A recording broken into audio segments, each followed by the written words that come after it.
നമസ്കാരം. കോട്ടയം മലയാളി വാർത്തകളിലേക്ക് സ്വാഗതം.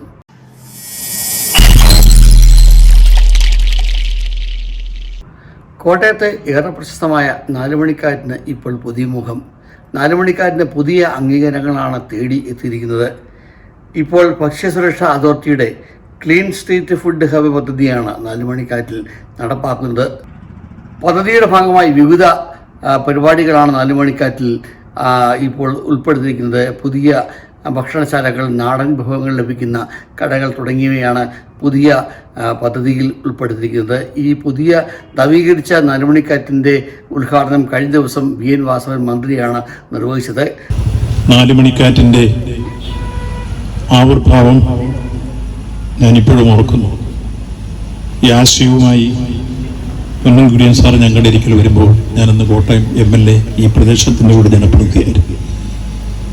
ഇത്തരൊരു ആശയം വിജയിക്കുമോ എന്ന ശങ്ക അന്ന് പലർക്കും ഉണ്ടായി.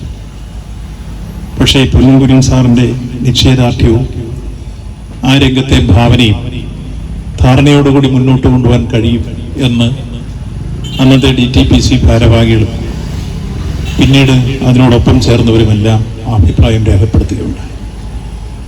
അന്ന് യഥാർത്ഥത്തിൽ നാലുമണിക്കാറ്റിലേക്ക് വരുന്നൊരു ഘട്ടം ഈ പ്രദേശം മലീമസമായ ഒരു അന്തരീക്ഷമായി, മൂക്കുപൊത്താതെ യാത്ര ചെയ്യാൻ കഴിയാത്തൊരു സ്ഥിതിവിശേഷം, ഏതെല്ലാം പ്രദേശങ്ങളിലെ മാലിന്യങ്ങൾ നിർമ്മാർജ്ജനം ചെയ്യാനുള്ള ഒരു പ്രദേശമായി ഈ പ്രദേശത്തെ കണ്ടുകൊണ്ട് മുന്നോട്ട് പോയിരുന്നു എന്ന് നമുക്കറിയാം.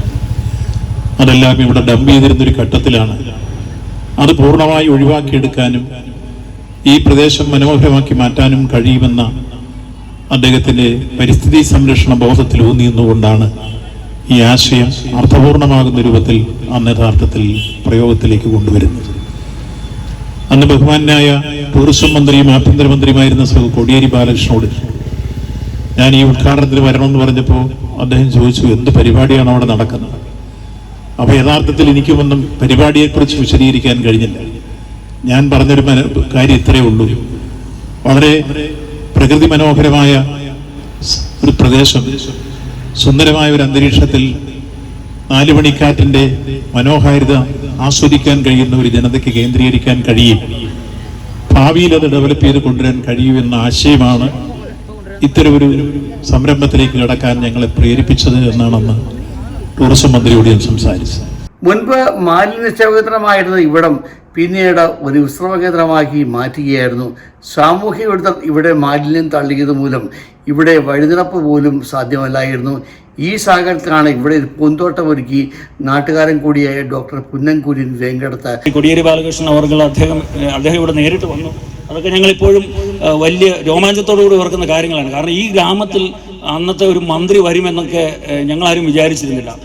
സത്യമായിട്ടും അന്ന് ഇവിടെ അദ്ദേഹം വരുന്നതിന് മുമ്പ് നമ്മുടെ ഡോഗ് സ്ക്വാഡൊക്കെ വന്നപ്പോഴും ഈ നാട്ടുകാർക്ക് ഒന്ന് ഞെട്ടിയായിരുന്നു.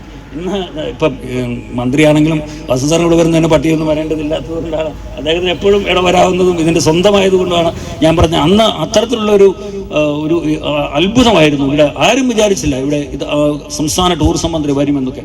അപ്പോൾ അന്ന് അത്തരത്തിൽ ഗംഭീരമായ ഉദ്ഘാടനം. അതിനുശേഷം BBC ഉൾപ്പെടെ നാലുമണിക്കാറ്റിനെ കുറിച്ചുള്ള ഡോക്യുമെൻ്ററി സംപ്രേഷണം ചെയ്യുന്നു. പ്രളയോത്സവം എന്ന് പറഞ്ഞ പരിപാടികൾ നടത്തുന്നു.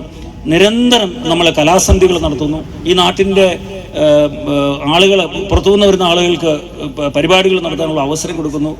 പുതിയ പുതിയ ഭക്ഷണങ്ങളുടെ മേള നടത്തുന്നു. ഓണത്തിന് ഇലക്കറി മത്സരം നടത്തുന്നു, പായസമേള നടത്തുന്നു, പായസ മത്സരം നടത്തുന്നു. ഇങ്ങനെ വിവിധ കാര്യങ്ങളാണ് നടത്തിക്കൊണ്ടിരുന്നത്.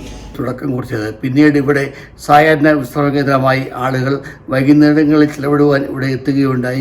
കുട്ടികൾക്ക് കളിപ്പാട്ടങ്ങളും മറ്റും ഇവിടെ ഏർപ്പെടുത്തി. ഒപ്പം വനിതാ കുടുംബശ്രീ അംഗങ്ങളെ കൊണ്ട് മറ്റുള്ള ഫുഡ് കോർട്ടുകളും ഇവിടെ തയ്യാറാക്കി. ഇപ്പോൾ ഈ പദ്ധതിയാണ് പുതിയ മുഖം തേടി ഇപ്പോൾ ആളുകളെ ആകർഷിക്കുന്നത്.